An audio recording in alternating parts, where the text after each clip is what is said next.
আফরান তৃণাকে নিজের থেকে সরিয়ে বলল, যাহ, এবার তুই স্বাধীন। তোর মতো হাজার আছে আমাকে একটু দেখার আশায় পড়ে আছে, আর তুই ছেহ।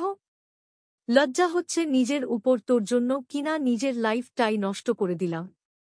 এই একটা মানুষকেই নিজের করে রাখতে পারলাম না, কেমন ব্যর্থ আমি। আফরানের মুখে যতটা কঠোরতা, চোখে তেমন না চাইতেও শ্রাবণ ধারা লাল হয়ে চোখ বেয়ে পানি গাল ছুঁয়। আফরান নিজেই হয়তো খেয়াল করেনি।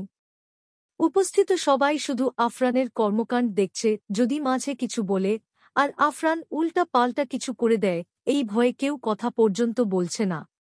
আবার ক্ষণিক বাদে আফরান তৃণার চুল ধরে টেনে বলল, আফরান চৌধুরীর সাথে ধোঁকাবাজি। তোর অনেক সাহস আছে বেবি, বলে তৃণার গলায় ছুরি ধরল। তৃণা কাপা গলায় বলল, দিন না মেরে একদম শেষ করে দিন, আপনার হাতেই মরতে চাই। আফরান রেগে বলে, এত বেড়ে যাবি জানলে আগেই মেরে দিতাম, এত দেরি করতাম না।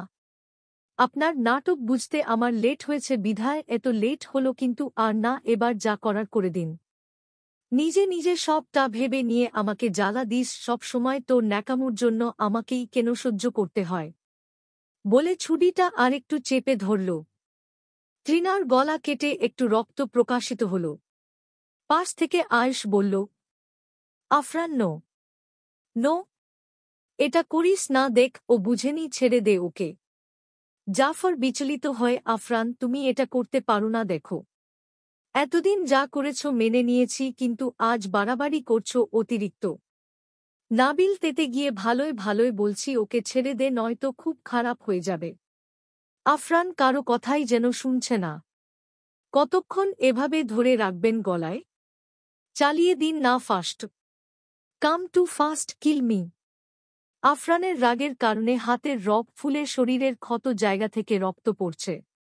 তার সেদিকে খেয়াল নেই, শুধু তৃণার দিকে তাকিয়ে আছে রক্তলাল দৃষ্টিতে। কিল মি? লেট করছেন কেন?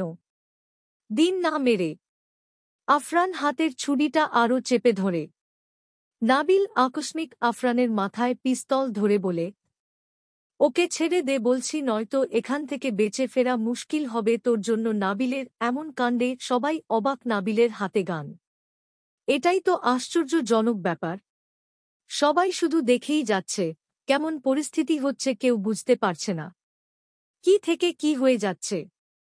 আফরান এবার তৃণার গলা থেকে ছুরিটা সরিয়ে ঘাড় বাঁকিয়ে বাঁকা হেসে বলল, গুড, নিজের স্থান ভুলে গিয়েছিস দেখছি। বাহ, সাহস আছে তোর। অবশ্য তোর সাহস আছে সেটা আগেই জানতাম, বাট এমন অবস্থায়ও সেটা জানতাম না। আফরান নিজের ঠোঁটের কোণ ডান হাত দিয়ে ঘষতে ঘষতে বলল, কি জানিস তো তুই এখনো না একদম কাঁচা খেলোয়াড়। আমার সমান হয়ে পড়ে লাগতে আসতি তাও মেনে নিতাম, বাট কি বলতো, আমার লেভেল পর্যন্ত এখনো আসতে পারিসনি, তাই পছন্দ হয়নি। নাবিল আশ্চর্য হয়ে, মানে কি বলতে চাচ্ছিস? কি ভেবেছিস চোখের সামনে সব করে বেড়াবি, কিছুই বুঝতে পারব না? এই ভাবনাটাই তোর প্রথম ভুল। নাবিলও মুখে হাসি টেনে বলল, বেশ ভালোই বুঝেছিস তাহলে। আফরান ও হাসল। সবার জিজ্ঞাসু দৃষ্টি হচ্ছে টা কি এখানে। কেউ বুঝতে পারছে না। নাবিল আবারও বলল, তা তুই যেহেতু আগে থেকেই সব জানিস তো চুপ ছিলি কেন? আমার সাথে পারবি না এটা ভেবে? আই নো, বলে নাবিল ডেভিল মার্কা হাসি হাসল। একটু ভুল বলেছিস। তোর সাথে পারা না পারার প্রশ্নই আসে না। আমি মূলত তোর মতো কাঁচা প্লেয়ারদের সাথে লাগতে চাইনি। আফরান নিজেকে প্রশ্নবিদ্ধ করে বলল, আমি এসব কিভাবে জানলাম বলতো? সেদিন যখন তৃণার পেছনে লেগে থাকা ছেলেটা মারা গেল আমার উপর, যখন সবার সন্দেহের দৃষ্টি ছিল, কিন্তু আমি তো ওটাকে মারিনি, তাই সেটার খোঁজ নেওয়ার জন্য ওই ড্রাইভারের খোঁজ নিতে তানভীরকে পাঠাই, কিন্তু ওই বেটাকেও মেরে দেওয়া হয়েছিল। কারণ প্রমাণ হিসেবে কিছু রাখতে চাসনি, কিন্তু কি জানিস ক্রিমিনাল পাক্কা প্লেয়ার না হলে ভুল করে বসে, এটা তুই জানিস। তবু ভুল করেই ফেললি। সিসিটিভি ফুটেজটা ঠিকই ডিলেট করেছিলি, কিন্তু ওই বাড়িতে আমি তানভীরকে পাঠানোর গে হিডেন ক্যামেরা লাগিয়ে দিয়েছিলাম বাড়ির ভেতরে। কিন্তু তুই ওই বেটাকে ভেতরে না মেরে অন্য কোথাও মেরেছিস বিধায় নিশ্চিত ছিলাম না, বাট আমার ডাউট ঠিকই ছিল।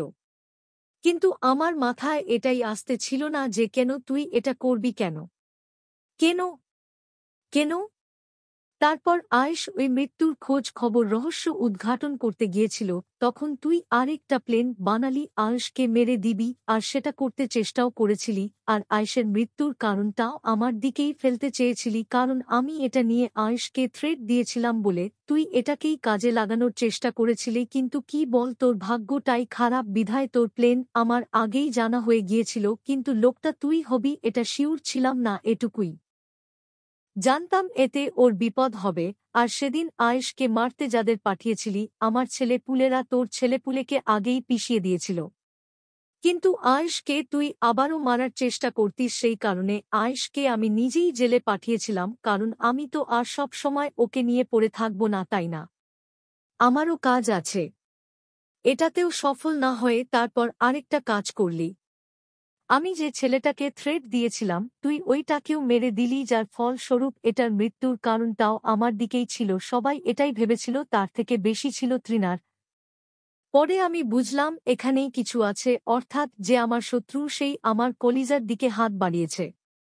মানে দুইটা জিনিস একসাথে হাসিল করতে চেয়েছিস, এক নিজের বাবার কোম্পানির লস হওয়াটা তোর অপমানজনক মনে হয়েছিল, তাই প্রতিশোধ নিতে চেয়েছিস, তাই তৃণাকেও মারতে চেয়েছিস আমার দেওয়া তৃণার পিছে বডি গার্ডদের জন্যেই।